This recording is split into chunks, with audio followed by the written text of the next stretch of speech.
Minsan,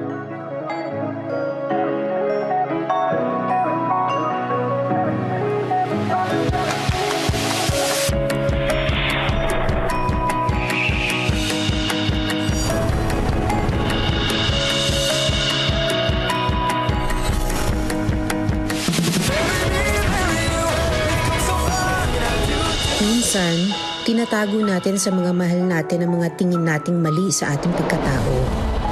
Gusto mo sabihin mo sa kanya, para ipagpati niya tayo, hindi ko mabibigay sa kanya. Sanay ka nga palang manira ng buhay ng anak mo. Ayoko na sana maging kay Camille. Pero alang-alang sa kanya, di ba? Asan yung daddy mo? Kakaalis lang. Sayang. Kung nandito sana siya, edi kompleto yung family reunion. Gusto ko talaga sabihin sa'yo eh. Camille, ako yung nagsabing wag na. Nagpanggap ka na hindi mo kilala si Mama? Ayoko maapektuhan yung relasyon nyo nang dahil lang sa akin. Nanay ka ni Andre. Mas importante ka. Mas importante ang ugnayan niyo kaysa Hindi sa totoo para sa akin yan. Camille, wala na akong pakialam sa nanay ko. Dahil kung ganun, wala na rin akong pakialam sa'yo. Nagkaroon ng bagong kabuluhan yung buhay ko. Dumating ka lang ulit. Sinira mo na ulit lahat.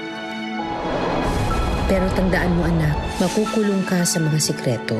Sa sitwasyon mo ngayon, si Camila magiging daan para maging okay kayo ni Andre. Sana nga manay kay Andre yung pagmamahal niya kay Camille. Bakit ho? Ano pong nangyayari? Lalaya ka sa katotohanan.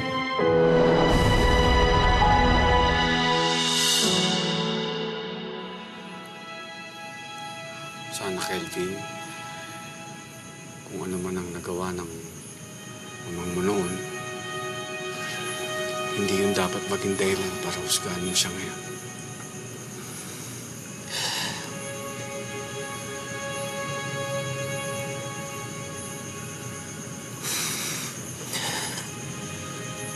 Sobra-sobra po yung pagmamahal na binigay niyo sa akin, Mang.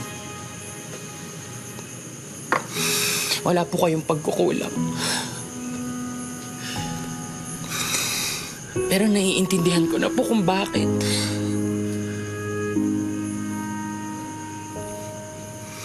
Binigay niyo yung lahat sa akin, Ma. Para mabawasan yung guilt na nararamdaman niyo dahil sa ginawa niyo kay Kuya Andre. Kelvin, hindi ganun. Anak, hindi ka. Tiniwala. Anak, makinig ka sa akin, ha? Nung iniwan ko ang Kuya Andre mo sa tatay niya, hilig kong kinukumpinsi ang sarili ko na tama ang ginawa ko. Kaya na po, nung tumating ka sa buhay ko, doon ko lang natanggap na mali ang ginawa ko. Alam mo kung bakit? Kasi ikaw, naigapang ko para bigyan ng magandang buhay na hindi ko nagawa sa Kuya Andre mo.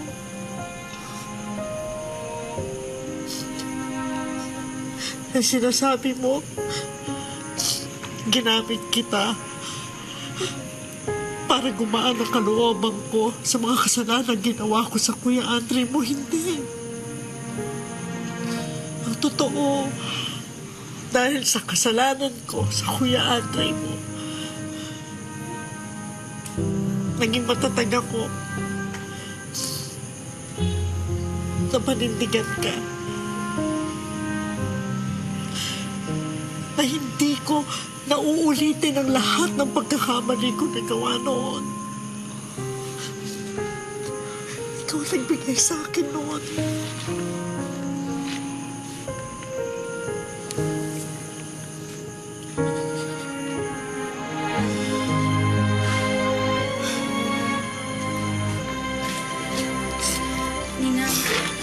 Sorry po, hindi po sumasagot si Ate Kamsi. Kanina ko pa po siya tinatawagan.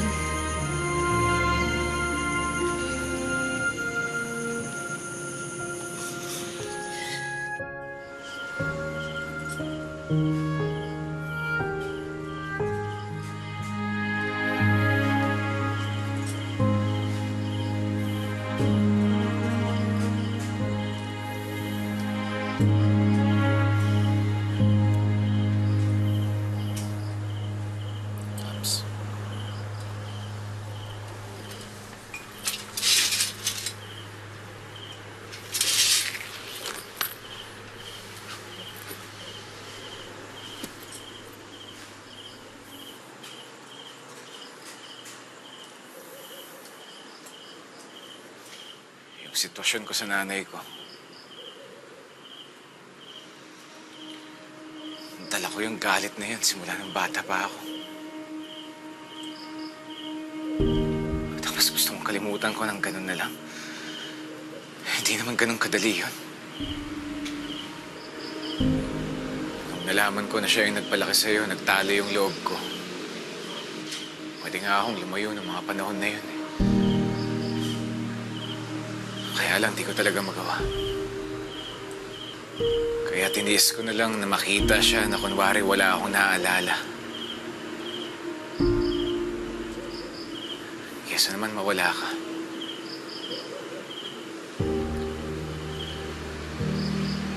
Ganun kita kamahal, Camille.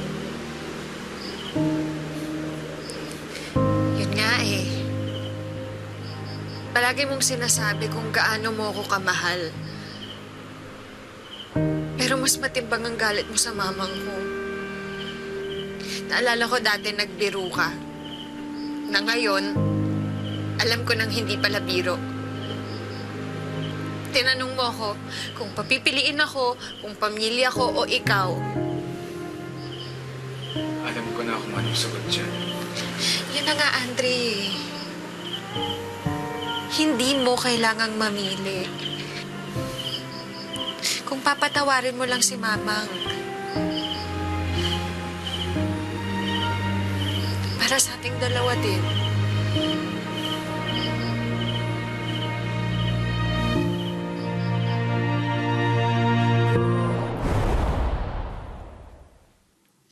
Calvin?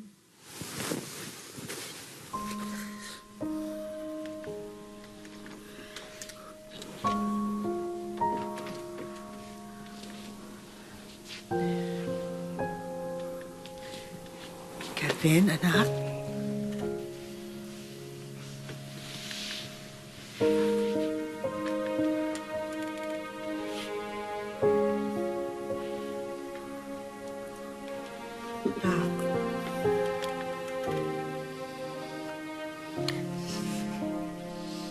Patawarin mo na si Mamang.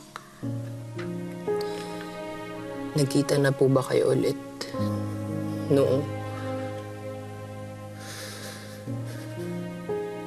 Nung tatay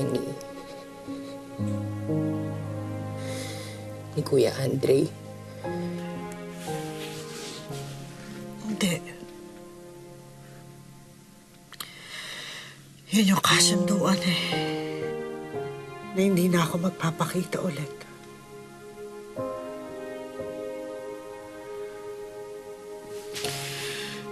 Hindi ko nga rin alam kung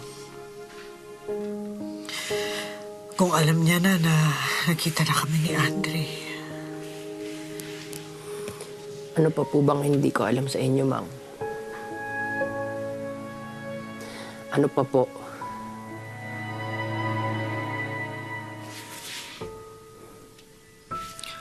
Wala na. Yan na yun. Maliban na lang sa isa. Saan pa, Ma? Na hindi ko nakakayanin kung ang isa ko pang anak mawala sa akin tsaka magtanim ng galit sa akin. Yun, hindi ko nakakayanin pag hindi mo pa ako pinatawad.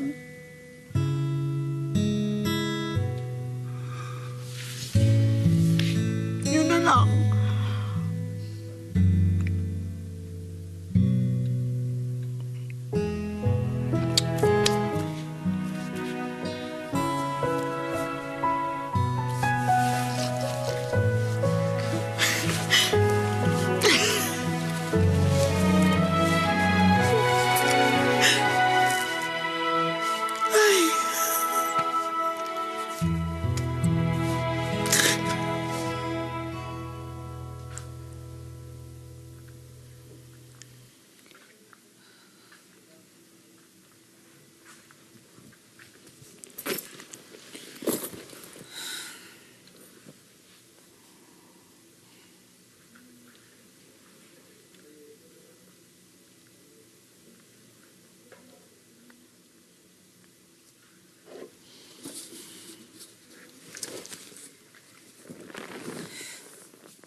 Camille, alam ko dahil sa pagkawala ko, lalo kang naging matatag. Siguro mas madali na sa'yo ngayon ang mag-let go, ang mag-move on. Pero alalahanin mo rin, anak, na may mga bagay na hindi dapat basta-basta pinapakawalan. Hindi mo kailangang mamili. Kung papatawarin mo lang si Mama, para sa ating dalawa din.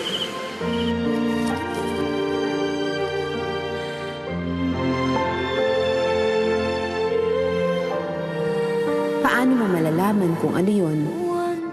Pakiramdaman mo ang puso mo. Tanungin mo. Doon mo makukuha ang sagot. Dahil ang mga bagay na hindi dapat mawala sa buhay natin, nakaukit doon. At hindi basta-basta kayang burahin.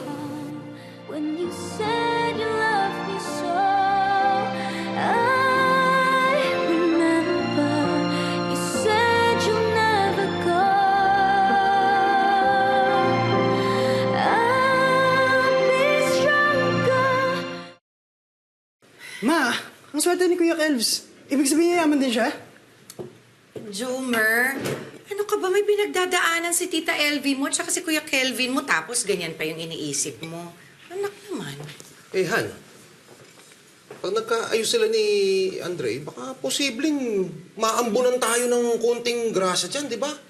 Isa ka pa eh. Marvs, Han, baka pwede nating yayain si Andre na mag-invest doon sa business natin. Barya lang ang 10 milyon doon. Mike, hindi ka ba talaga titigil? Mom, di ba nag-usap na kayo ni Daddy? Alam mo naman kung bakit kanya ka-motivated si Daddy na yumaman tayo, di ba? Anak, wala namang masama na umasa na magkaroon ng magandang future para sa inyo. Pero para isipin ang pera, sa nangyayari ngayon? Sige. Sorry na. Kain na.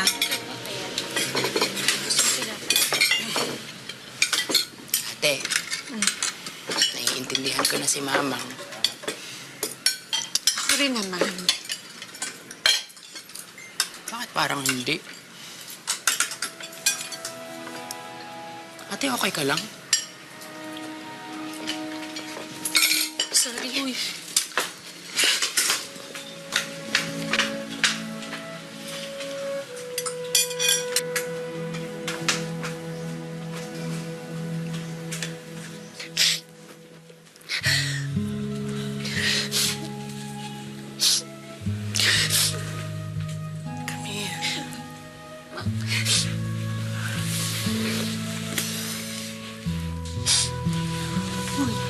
Mamang, sorry talaga. Oh, bakit ka nagsasorry? Dapat nga ako mag-sorry, Hindi, di ba? Ma. Kasi hindi ko po kasi nakumbinsi si Andre. Lumapit sa inyo. Para magkaayos na kayo. Hindi mo naman responsibilidad yun eh. Di ba? Dapat, ang iniisip mo ngayon, kung paano maaayos yung relasyon niyo. Mang, alam naman ni Andre na kung mahal niya ako, dapat mahal niya din yung pamilya ko. Eh, hindi daw niya kaya. O, so sorry na lang.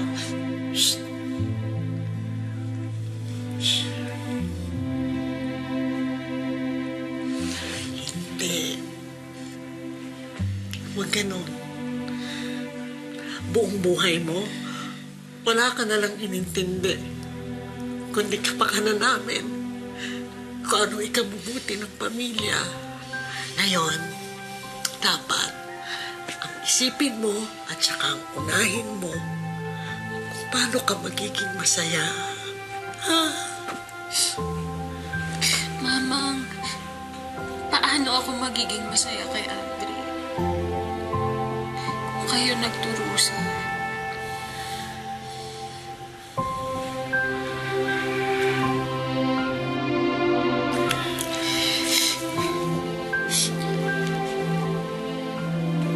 Envy.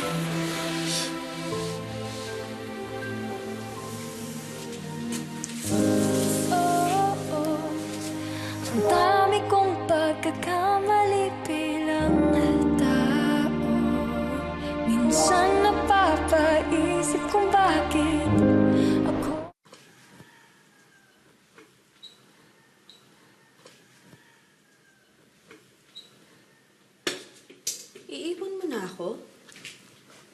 Tinitignan ko lang po options kapag graduate ko, Ma. Sige, kung para sa future mo. Okay lang.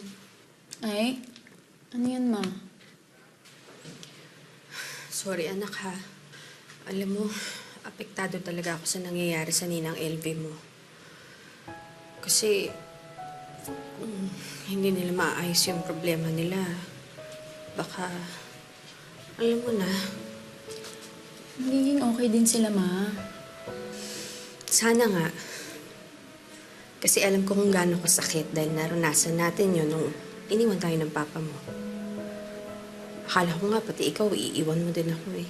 Ano? Eh, malay mo, bigla ka nalang mag-decide na gusto mo palang tumira doon. Nasaan ba ako, Ma? Andito, kasama ko. Mahal ko si Papa, Ma. Pero ikaw ang pinili ko. Basta walang bawian, ha? Wala. Basta, Ma, walang lihiman, ha? Ano? Nagka-problema si Ninang kina Ate Cams at Kuya Kevs. Kasi nga, di ba, naglihim siya. Kaya sana, Ma, hindi tayo magkaroon ng ganong problema. Aba, syempre hindi. Yun nga yung gusto ko eh. Wala tayong lihiman. Basta, promise, magiging honest ka parati sa akin. Yes, Ma.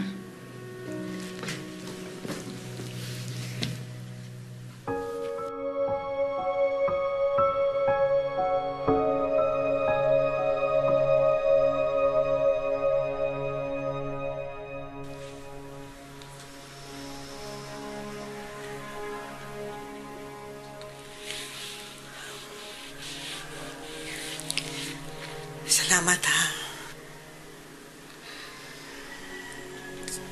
Salamat kasi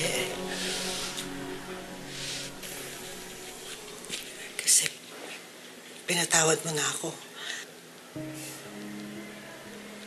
Gusto ko lang naman pagbigyan si Camille.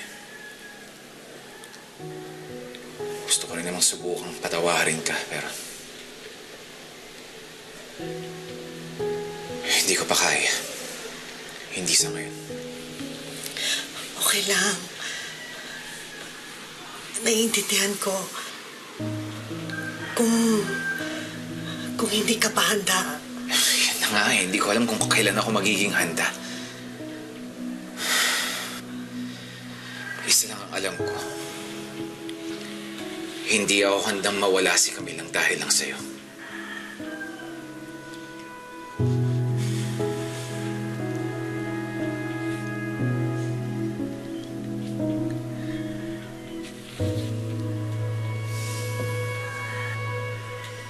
Bakit?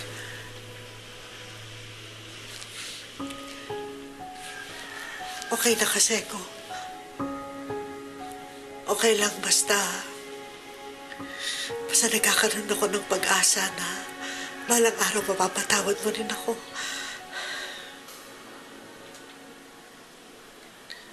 Ginagawa ko to para kay Camille. Hindi para sa'yo. Andre!